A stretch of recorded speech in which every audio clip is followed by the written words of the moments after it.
নমস্কাৰ স্বাগতম আপুনি চাইছে দুপৰৰ শিৰোনাম ষ্টুডিঅত মই জয়ন্ত মাধৱ গোস্বামী আৰু দুপৰৰ শিৰোনামত আৰম্ভণিতে জনাইছো গুৰুত্বপূৰ্ণ খবৰ গুৱাহাটী মহানগৰীৰ গুৱাহাটীত আকৌ এগৰাকী চিকিৎসক আক্ৰান্ত হৈছে কোভিড-19ত জিএমচিএইচৰ এগৰাকী যুৱ চিকিৎসকৰ পিছত আন এগৰাকী যুৱ চিকিৎসক আক্ৰান্ত হৈছে কোভিড-19ত মহানগৰীৰ আৰ্য হস্পিটেলৰ চিকিৎসক আক্ৰান্ত হৈছে কোভিড-19ত কোভিড পজিটিভ চিকিৎসকগৰাকীৰ নাম হৈছে ডক্টৰ বুলেন ফুকন কেইবাদিনো ধৰি জ্বৰত আক্ৰান্ত হৈ আছিল এই চিকিৎসকগৰাকী সোমবাৰে সন্ধিয়া আহিছিল কোভিড টেষ্টৰ পজিটিভ ৰিপৰ্ট আনহাতে চিকিৎসকগৰাকীৰ পত্নীও জ্বৰ আৰু মূৰৰ বিষত আক্ৰান্ত বুলি জানিব পৰা হৈছে আৰু সেয়েহে আজি পত্নীৰ সোৱাব টেষ্ট কৰাৰ সম্ভাৱনা আছে খ্ৰীষ্টিয়ান বস্তিৰ অমৰাৱতী পথত ঘৰ চিকিৎসকগৰাকীৰ অমৰাৱতী পেলেচ এপাৰ্টমেণ্টত থাকে চিকিৎসকগৰাকী কিন্তু কেনেদৰে চিকিৎসকগৰাকীৰ দেহলৈ বিয়পিল মাৰাত্মক কোভিড-19 এয়া এতিয়াও জানিব পৰা হোৱা নাই বৰ্তমান উৎস জানিব পৰা হোৱা নাই কাৰ সংস্পৰ্শলৈ আহিছিল এইগৰাকী চিকিৎসক আৰু কেনেদৰে আক্ৰান্ত হল কোভিড-19ত হেয়া এতিয়াও জানিব পৰা হোৱা নাই কিন্তু মহানগৰীৰ আৰ্য হস্পিটেলৰ সূত্ৰই প্ৰকাশ কৰিছে যে ডক্টৰ বুলেন ফুকন মহানগৰীৰ আৰ্য হস্পিটেলৰ এনাস্থেচিয়া ডিপাৰ্টমেণ্টত কাম কৰে এইগৰাকী চিকিৎসকে আৰু এনাস্থেচিয়া বিভাগৰ এই চিকিৎসকগৰাকী কেনেদৰে কোভিড-19ত আক্ৰান্ত হল হেয়া এতিয়াও জানিব পৰা হোৱা নাই জ্বৰত আক্ৰান্ত হৈ আছিল এই চিকিৎসকগৰাকী কালি সন্ধিয়া আহিছিল টেষ্টৰ ফলাফল পজিটিভ তেওঁৰ ৰিপৰ্ট পজিটিভ হিচাপে আহিছে আনহাতে কেৱল চিকিৎসকগৰাকীয়ে নহয় চিকিৎসকগৰাকীৰ পত্নীও বৰ্তমান জ্বৰ আৰু মূৰৰ বিষত আক্ৰান্ত বুলি জানিব পৰা হৈছে আজি সন্ধিয়াৰ ভাগত এই চিকিৎসকগৰাকীৰ পত্নীৰ সোৱাব সংগ্ৰহ কৰা হ'ব যথেষ্ট চিন্তাৰ এটা বিষয় গুৱাহাটী মহানগৰীত ধাৰাবাহিকভাৱে এনেদৰে সংক্ৰমণৰ সংখ্যা বৃদ্ধি পাবলৈ লৈছে কেৱল বহিৰাজ্যৰ পৰা অহা লোক বা কোৱাৰেণ্টাইনত থকা লোকেই নহয় এইবাৰ চিকিৎসক আক্ৰান্ত হ'ল কোভিড-19ত আৰ্য হস্পিটেলৰ এই চিকিৎসকগৰাকী আক্ৰান্ত হৈছে কোভিড-19ত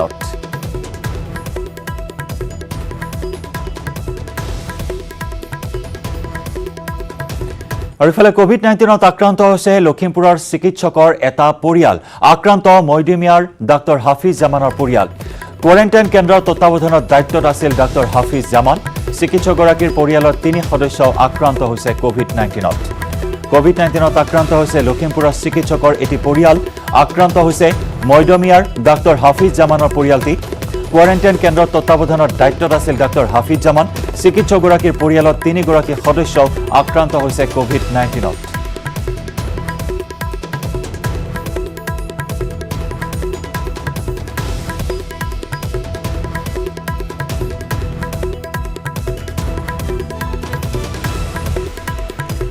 আৰু ইফালে খানাপাৰাৰ পৰিবহণ আয়ুক্তৰ কাৰ্যালয়ত কৰ্মচাৰী কোভিড-19ত আক্ৰান্ত হৈছে যি খবৰে মুহূৰ্তত কিছু চিন্তাত পেলাইছে কৰ্মচাৰীসকলৰ মাজত কিয়নো এইগৰাকী কৰ্মচাৰীয়ে ফাইল অনা নিয়া কামত নিয়োজিত আছিল ক্লাৰিকেল বিভাগৰ কৰ্মচাৰী বিভূতি ভট্টাচাৰ্য কেনেদৰে কোভিড-19ত আক্ৰান্ত হ'ল এতিয়াও জানিব পৰা হোৱা নাই কিয়নো এইগৰাকী কৰ্মচাৰীৰ নাই কোনো ট্ৰেভেল হিষ্ট্ৰী ফাইল অনা নিয়াৰ কাম কৰিছিল বিভূতি ভট্টাচাৰ্যই কৰোনা আক্ৰান্ত এই কৰ্মচাৰীগৰাকীৰ ঘৰ নগাঁৱৰ জখলাবন্ধাত 3 দিন পূৰ্বে জখলাবন্ধাৰ ঘৰলৈ গৈছিল বিভূতি ভট্টাচাৰ্যৰ পিতৃ হৈছে এগৰাকী চিকিৎসক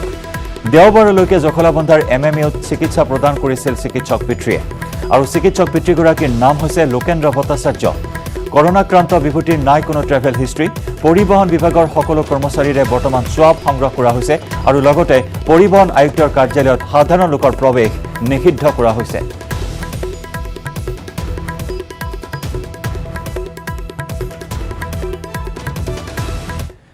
মহাৰাষ্ট্ৰত আবদ্ধ হৈ পৰা বৰাক উপত্যকাৰ শ্ৰমিকসকলক বিমানযোগে আজি শিলচৰলৈ প্ৰেৰণ কৰিব অভিনেতা সোনু সুৰে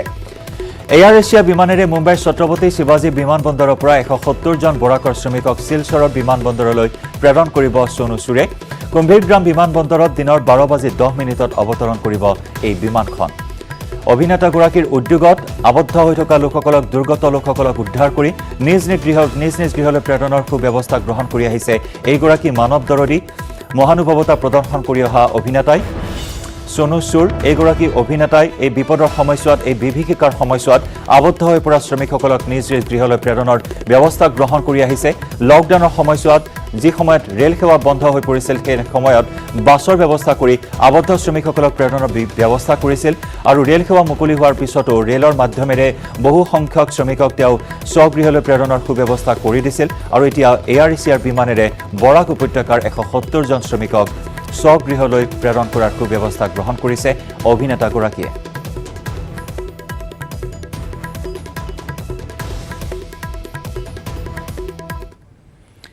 নগাঁৱত পলাতক কোভিড-19 আক্ৰান্ত ৰোগীক আটক কৰা হৈছে। এম্বুলেন্সৰ পৰা পলায়ন কৰিছিল হাবিদুৰ ৰহমান নামৰ ৰোগীজনে। পথাৰৰ মাজত লুকাই থকা অৱস্থাত হাবিদুৰক আটক কৰা হয়। নগাঁও আৰক্ষীয়ে আটক কৰে হাবিদুৰক। কন্দলী আদৰ্শ চিকিৎসালয়ত ভৰ্তি কৰাবৰ বাবে অনা হৈছিল হাবিদুৰক। হাবিদুৰক চিকিৎসাৰ বাবে ৰাঙলুৰ পৰা অনা হৈছিল কন্দলীলৈ। এম্বুলেন্সেৰে আনি থকাৰ সময়তে পলায়ন কৰিছিল হাবিদুৰ নামৰ ৰোগীজনে। সম্প্ৰতি ভোগেশ্বৰী ফুকননী অসামৰিক চিকিৎসালয়ত ভৰ্তি কৰোৱা হয় হাবিদুৰক।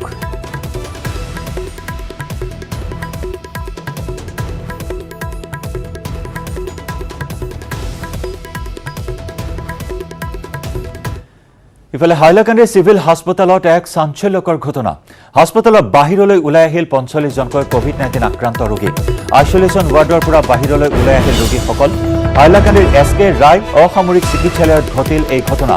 উল্লেখযোগ্য যে নিম্নমানৰ খাদ্য যোগান দিয়া আৰু হাস্পতাল চাফা নকৰাৰ অভিযোগ উত্থাপন কৰি ৪৫গৰাকীকৈ ৰোগীয়ে ওলাই আহিল OPDৰ সন্মুখলৈ আৰু OPDৰ সন্মুখলৈ আহি অভিযোগসমূহ দাখিল কৰিলে চিকিৎসালয় কৰ্তৃপক্ষৰ ওচৰত।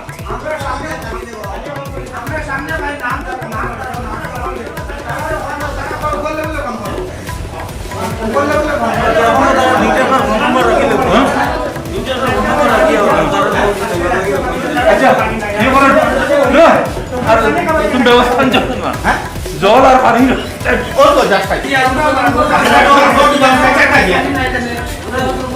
আচ্ছা ঠিক আছে আমি তো ফোন করছি যোগাযোগ করছি বলবেন আচ্ছা ঠিক আছে আমি সুবর্ণার লগে ইয়ে লগে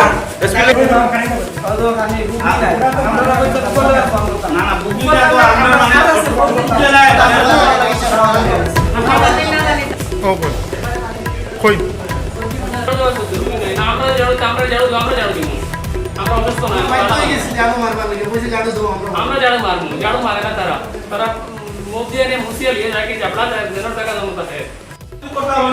হাইলাকান্দিৰ SK ৰায় অসামৰিক চিকিৎসালয়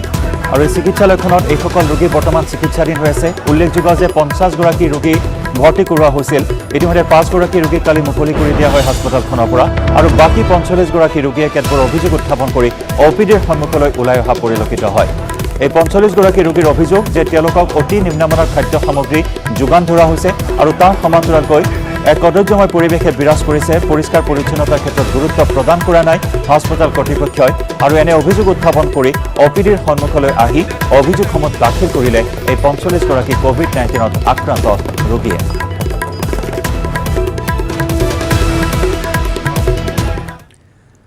ইফালে বকলিয়াৰ সোণপুৰাৰ ৰাজহুৱা শ্মশানতে সৎকাৰ কৰা হ'ব অৰুণ কাকতিক। ডিফুৰ পৰিৱৰ্তে বকলিয়াত সৎকাৰ হ'ব অৰুণ কাকতিৰ নশ্বৰ দেহ। ডিফুত মৃতদেহ সৎকাৰ কৰাত বাধা প্ৰদান কৰিছিল ৰাইজে। ৰাইজৰ প্ৰতিবাদৰ পিছতে প্ৰশাসনে সলনি কৰিলে সিদ্ধান্ত। এতিয়াৰে পৰা কোভিড-19ত আক্ৰান্ত হোৱা মৃত্যু হোৱা ৰোগীৰ মৃতদেহ সৎকাৰ কৰা হ'ব নিজ নিজ এলেকাত। কোভিড-19ত আক্ৰান্ত হৈ মৃত্যু হৈছে কাকতিৰ। সোণপুৰা গাঁৱত ঘৰ অৰুণ কাকতিৰ। সোণপুৰা শ্মশানতে অৰুণ কাকতিৰ মৃতদেহ সৎকাৰ কৰা হ'ব। ইতিমধ্যে সাজু কৰি তোলা হৈছে সৎকাৰস্থলী।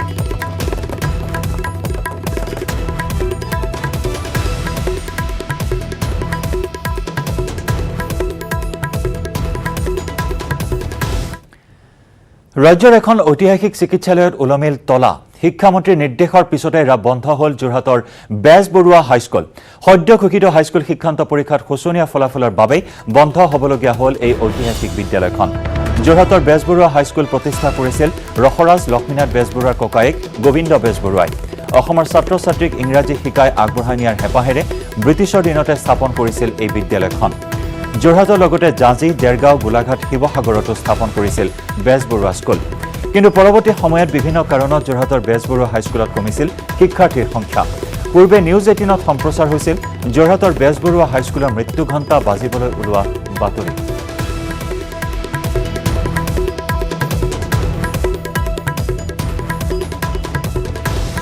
ইতিমধ্যে শিক্ষামন্ত্ৰীৰ নিৰ্দেশ মৰ্মে 17খন বিদ্যালয়ত ওলমিব তলা আৰু ইয়াৰে অন্যতম এখন হৈছে যোৰহাটৰ ঐতিহাসিক বেজবৰুৱা হাইস্কুল।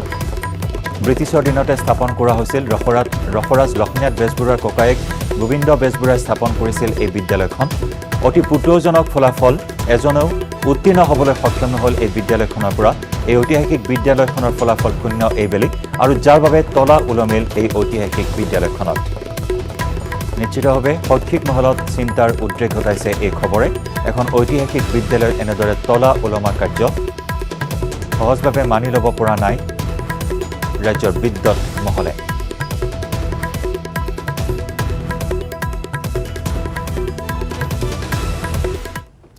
খবৰৰ ধাৰা অব্যাহত থাকিব দুপৰৰ শিৰোনামত সময় হলে এটি চমু বাণিজ্যিক বিৰতি ডকাইতৰ মাজত প্ৰচণ্ড গুলিয়াগুলি আৰক্ষীৰ গুলিত নিহত হ'ল এটা ডকাইত সোমবাৰে নিশা ৩ বজাত সংঘটিত হয় এই ঘটনা নিশা ১৫ নম্বৰ ৰাষ্ট্ৰীয় ঘাইপথত সংঘটিত হয় এই ঘটনা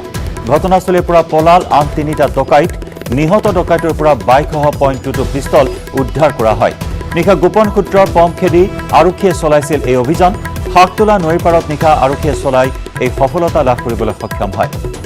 ১৫ নম্বৰ ৰাষ্ট্ৰীয় ঘাইপথত দুই পক্ষৰ মাজত প্ৰচণ্ড গুলিয়াগুলিৰ ঘটনা সংঘটিত হয় আৰু এই গুলিয়াগুলিৰ ঘটনাত আৰক্ষীৰ গুলিত নিহত হয় এটা দুৰ্ধৰ্ষ ডকাইত ঘটনাস্থলীৰ পৰা পলায়ন কৰে আন ৩ ডকাইতে আৰু নিহত ডকাইতৰ পৰা উদ্ধাৰ কৰা হয় এখন বাইক লগতে .22 এটা পিষ্টল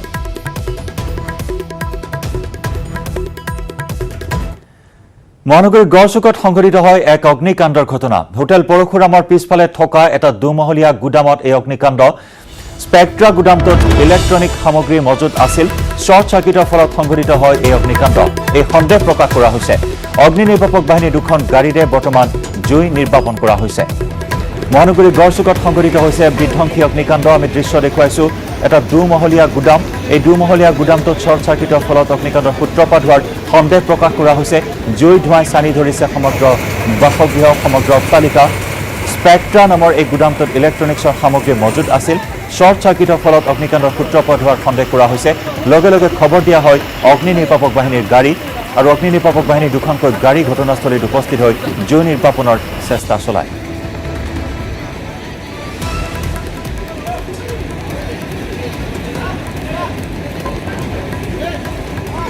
এটা দুমহলীয়া গুদাম আৰু এই গুদামটোত মজুত আছিল বিভিন্ন ইলেক্ট্ৰনিক্স সামগ্ৰী আৰু শ্বৰ্ট চাৰ্কিটৰ ফলত এই বিধ্বংসী অগ্নিকাণ্ডৰ সূত্ৰপাত হোৱাৰ সন্দেহ প্ৰকাশ কৰা হৈছে আৰু অগ্নিকাণ্ডৰ সূত্ৰপাত হোৱাৰ লগে লগে খবৰ দিয়া হয় অগ্নি নিৰ্বাপক বাহিনীক আৰু এই অগ্নিকাণ্ডৰ ভয়ংকৰ ৰূপ ধাৰণ কৰাৰ পূৰ্বেই ঘটনাস্থলীত উপস্থিত হয় অগ্নি নিৰ্বাপক বাহিনীৰ দুখনকৈ বাহন আৰু এই দুইখন বাহনে জুই নিৰ্বাপনৰ চেষ্টা চলায় আৰু বৰ্তমান জুই নিৰ্বাপনৰ চেষ্টা অব্যাহত আছে বৰ্তমান ধোঁৱাই চানি ধৰিছে এই দুমহলীয়া অট্টালিকাটো ইলেক্ট্ৰনিক সামগ্ৰীৰ এটা গুদামঘৰ স্পেক্ট্ৰা নামৰ এই গুদামঘৰটোত শ্বৰ্ট চাৰ্কিটৰ ফলত অগ্নিকাণ্ডৰ সূত্ৰপাত হোৱা বুলি সন্দেহ প্ৰকাশ কৰা হৈছে আৰু এই খবৰ বিয়পি পৰাৰ লগে লগে অঞ্চলটোত আতংকৰ বিৰাজ কৰা পৰিলক্ষিত হয়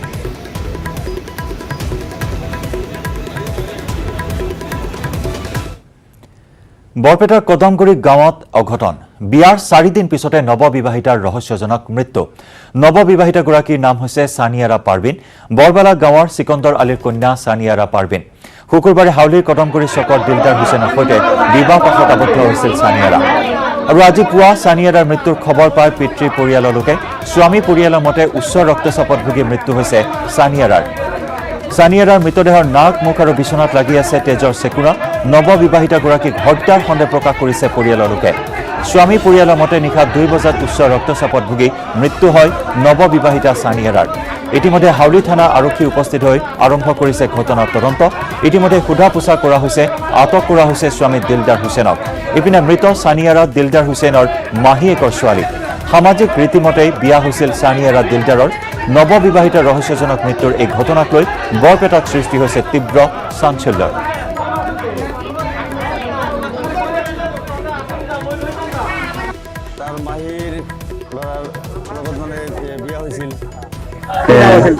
ল'ৰাটোৰ নাম আছিল দিলদাৰ হুছেইন দেউতাৰ নাম আছিল আপোনাৰ এই সাদুল্লাহ কিমান দিন আগতে 3 দিন আগত বিয়া হৈছে 3 দিন আগত বিয়া হৈছে আজি কি অৱস্থাত পাইছে আজি আহিছে সব মানে বিছনাত পৰি আছে মৰাছ পাইছে সবে গাত কিবা তেছে গাত নাকত অলপ তেজ আছে আৰু আপোনাৰ বিছনাত অলপ তেজ আছে কি সন্দেহ কৰে হাতত অলপ তেজ আছে এনে মাৰ্ডাৰ বুলি সন্দেহ কৰি আছে প্ৰথম যদিও নাকত তেজ আছে বিছনাত তেজ আছে লৰাটো আছে না ল'ৰাটো আছে নাই ল'ৰাটো আছে হাত লৈ যাই আছে সামাজিকভাৱে বিয়াটো সামাজিকভাৱে আছে কিবা দাবী চাবি কৰিছে নাই এনে কোনো দাবী চাবি কৰা নাই বিয়াটো তাৰমানে আফাজতি হৈ গৈছে তাৰমানে সব কিছু দিয়ে লৈ আহিছে গৃহ সমষ্টিতে কৃষিমন্ত্ৰী অতুল বৰাৰ প্ৰৱেশ নিষিদ্ধ বোকাখাটৰ দিছৈ অঞ্চলত মন্ত্ৰীগৰাকীৰ প্ৰৱেশ নিষিদ্ধ কৰিলে টিএমপিকে গোলাঘাট জিলা সমিতিৰ লগতে স্থানীয় ৰাইজে টিএমপিকে 2 সদস্য কৃষিমন্ত্ৰী দেহৰক্ষীয়ে শাৰীৰিকভাৱে অপদস্থ কৰাত ক্ষুব্ধ হৈ পৰিছে সংগঠনটোৰ কৰ্মকৰ্তাসকল 6 জুনত দিছৈৰ এলেংমাৰী কৃষি বান্ধৰ স্থায়ী সমাধানৰ লগতে নৈপৰীয়া ৰাজ্যৰ বিভিন্ন সমস্যা মন্ত্ৰীগৰাকীক অৱগত কৰিবলৈ যোৱাৰ সময়তে দুজন দেহৰক্ষীয়ে 2 যুৱকক শাৰীৰিকভাৱে অপদস্থ কৰাৰ অভিযোগ এই ঘটনাৰ পাছতে সোশ্যাল মিডিয়াত মন্ত্ৰীগৰাকীৰ বিৰুদ্ধে ক্ষোভ প্ৰকাশ কৰিছিল এজন ভুক্তভোগী যুৱকে ইপিনে মন্ত্ৰীগৰাকীৰ দেহৰক্ষীৰ এনে কাণ্ডৰ পাছতেই গৰজি উঠিছে টিএমপিকে গোলাঘাট জিলা সমিতি মন্ত্ৰী অতুল বৰাৰ লগতে 2 গৰাকী দেহৰক্ষীক ৰাজহুৱাকৈ ক্ষমা খুজিবলৈ দাবী জনালে সংগঠনটোৱে অন্যথা বানে গৰকা মিচিং অধ্যুষিত দিছৈ অঞ্চলত মন্ত্ৰীগৰাকীৰ প্ৰৱেশ নিষিদ্ধ কৰিছে সংগঠনটোৱে ইফালে সংগঠনটোৱে অতুল বৰাৰ মন্ত্ৰিত্ব পদৰ লগতে বিধায়কৰ পদ খাৰিজৰ দাবীত বোকাখাটৰ মহকুমাধিপতিৰ জৰিয়তে অসম বিধানসভাৰ অধ্যক্ষলৈ এখন স্মাৰক পত্ৰ প্ৰেৰণ কৰিছে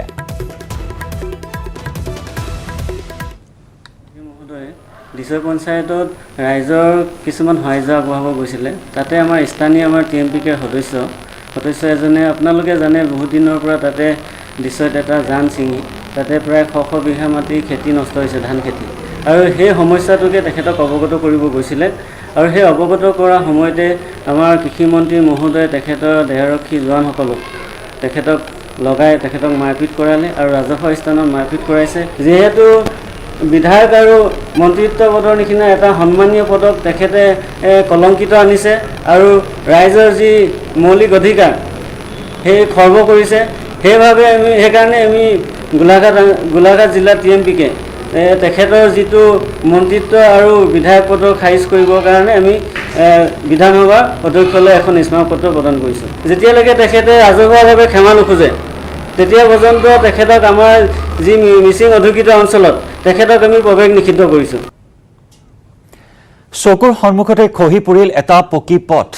বানপানীত নহয় পুখুৰীৰ পানীৰ খুঁটে খহাই নিলে পথছোৱা নগৰবেৰাত ধূপ ধৰা সংযোগী পথত ঘটিল এই ঘটনা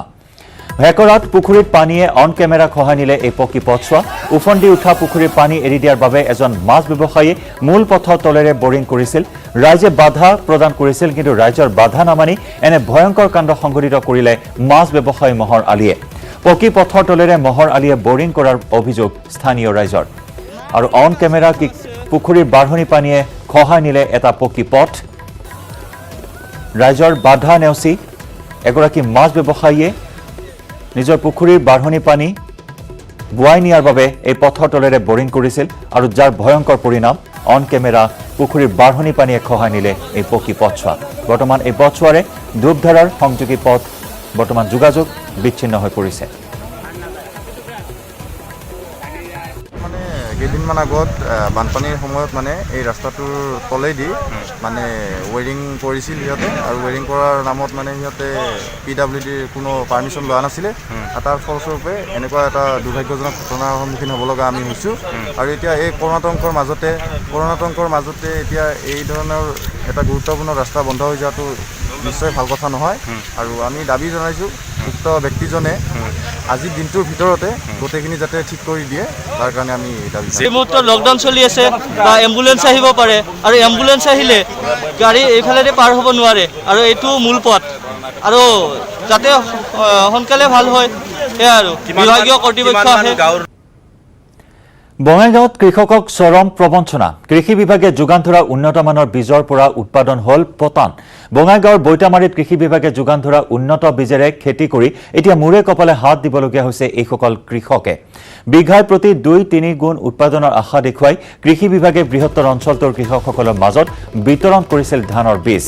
কপালৰ ঘাম মাটিত পেলাই বহু আশাৰে খেতি কৰি অৱশেষত পতান ওলোৱাত হাহাকাৰ পৰিস্থিতিৰ সৃষ্টি হৈছে কৃষকসকলৰ মাজত তলাবন্ধাৰ ফলত আৰ্থিকভাৱে জুৰুলা হৈ পৰাৰ সময়তে কৃষি বিভাগৰ হাইব্ৰিড ধানৰ খেতি কৰি লোকচানৰ সন্মুখীন হোৱাত এতিয়া চিন্তিত হৈ পৰিছে কৃষকসকল এই ক্ষেত্ৰত কৃষি বিভাগৰ নীৰৱ ভূমিকাত ক্ষুব্ধ হৈ পৰিছে কৃষক ৰাইজ উন্নত বীজ যোগানৰ নামত প্ৰবঞ্চনা কৰা এইসকল কৃষকক উপযুক্ত ক্ষতিপূৰণ প্ৰদানৰ দাবী তুলিছে এইসকল ভুক্তভোগী কৃষকে ভাল হ'ব ধান তাৰপিছত ধানটো ৰুয়ে বেকাৰ হ'ল আমাৰ মানে খালি পাতা নাই হ'ল আৰু বেলেগ কিছুই নাই তাৰপিছত আমাৰ যদি বেলেগ ঘৰুৱা পেকেট যদি ঘৰুৱা বিধানে পেলালোঁ হয় তাৰ ভাল আছিল ইমান কিমান বিঘা কৰিছে এইটো এই উন্নত বীজটো চৰকাৰী এটা 2 বিঘা মাটি 2 বিঘা মাটিত মোটামুটি আমার ধান কাটি 10 মন হয়েছে এবার লস হয়েছে মোটামুটি আমার 2 বিঘা মাটিত ম্যাক্সিমাম আমার 45 মন ধান টিকিব লাগছিল লস মানে একদম তার পাছত এবার আমার 2 বিঘা মাটি ধান কাটি আমার মাত্র 10 মন ধান টিকছে আর এনেকা গোটাই পাতান হয়েছে চৰকাৰী বীজটো লৰিলে খুব ভাল হ'ব বুলি কৈছিল কিন্তু এতিয়া আমিতো দেখা পালোঁ যে ভালৰ পৰিমাণটো উল্টাটা হৈছে কাৰণ আমি 2 বিঘা মাটি যদি আবাদ কৰি যদি আমাৰ বছৰৰ ভাত হয় কিন্তু সেই বছৰৰ ভাতটো আমাৰ নাইকিয়া হৈ গ'ল এতিয়া আমাৰ লছৰ ওপৰত লছ এটা নকৰি যদি আমি ঘৰুৱা বিধানটো ব্যৱহাৰ কৰিলোঁ তাত চাই বেছি আমাৰ ফচলটো উৎপন্ন হ'ল যেতিয়া আপোনাৰ সাহায্য পাব লাগে তেতিয়া প্ৰকৃত কৃষকে সাহায্য নাপায় আপোনাৰ ভুৱা কৃষকে সাহায্য পায় আৰু যেতিয়া আপোনাৰ প্ৰকৃত কৃষকক যেতিয়া পাতান দিব লাগে তেওঁলোকক উচ্চ মানদণ্ডৰ মানে ধান দিয়া বুলি কয় বীজ দিয়া বুলি কয় যিবিলাক বীজ দিছে গোটেইবিলাক আচলতে পাতান এয়াই আচলতে অতুল বৰাৰ আপোনাৰ উন্নয়নৰ নমুনা এয়াই আচলতে কৃষি বিভাগৰ মহিমা চৰকাৰ তথা জলসম্পদ বিভাগলৈ বাট নাচাই নিজাববীয়াকৈ খহনীয়া ৰোধৰ ব্যৱস্থা কৰিলে ৰাইজে বাক্সাৰ তামুলপুৰ ৰাজচক্ৰৰ অন্তৰ্গত চৰণ জংঘলত পাগলাদিয়া নদীৰ খহনীয়াৰ সংহাৰী ৰূপ খহনীয়াত ইতিমধ্যে উচন হৈছে ৩৫টাকৈ পৰিয়াল বিগত 5 বছৰত পাগলাদিয়াৰ খহনীয়াই চৰণ জংঘল উপচৰীয়া কান্দুলিমাৰী আৰু ঘোঁৰামাৰা গাঁৱত বিস্তৰ ক্ষতি সাধন কৰিছে খহনীয়া ৰোধ কৰিব নোৱাৰিলে নৈখনৰ গাতে লাগি থকা চৰণ জংঘলৰ ভালেকেইটা পৰিয়াল তামোল নাৰিকলৰ বাৰী চৰণ জংঘল বাথগুৰি প্ৰাথমিক বিদ্যালয়ৰ মানচিত্ৰৰ পৰা নিচ্ছিন্ন হৈ পৰিব গাঁওখনৰ বান্ধ প্ৰতিৰোধ সমিতিৰ নেতৃত্বত 2 শতাধিক ৰাইজে নৈখনত বাঁহেৰে পাৰ্কিউপাইনৰ ব্যৱস্থা কৰে ভূটান পাহাৰৰ পৰা তীব্ৰ বেগেৰে বৈ অহা পাগলাদিয়াক বাঁহৰ পাৰ্কিউপাইনেৰে ৰোধ কৰা সম্ভৱ হ'ব নে নহয় সেয়াই হৈছে এক লাখটকীয়া প্ৰশ্ন ডাঙৰে কৈছিল যে বিজেপি চৰকাৰে কাৰোবাৰ যদি ঘৰ উচ্ছেদ হয় ঘোষণা কৰিছিল লগে লগে ৯৫,০০০ টকা দিম বুলি কৈছিল কিন্তু ৯৫,০০০ টকা আজিৰ তাৰিখত ৰাজুৰাবাই নাপালে ৯৫ পইচাও তেখেতে নাপালে আমি এই চেগতে আহ্বান জনাব বিচাৰোঁ যে বিজেপি চৰকাৰ বৰ্তমান সময়ত বিজেপি চৰকাৰ আছে ৰাজ্যৰ পৰা শাসন চলি আছে এই চেগতে যিটো পাগলাদিয়া গৰা খহনীয়া এই গৰা খহনীয়াটো ৰোধ কৰক আমি কাতৰে আহ্বান জনাইছোঁ যোৱা বছৰত আমাৰ বহুতকেইটা পৰিয়াল গৰাখহনীয়াৰ পৰা উচ্ছেদ হ'বলগীয়া হৈছে আমি ইয়াত আমাৰ SDC ছাৰকো আমি ইয়াত জনাইছিলোঁ জনাৰ পিছত আমাৰ এতিয়ালৈকে এখেতসকলে কোনো এটা টকাও নাপালে চৰকাৰৰ তৰফৰ পৰা সময় হ'ল দুপৰৰ শিৰোনামৰ পৰা বিদায় লোৱাৰ নমস্কাৰ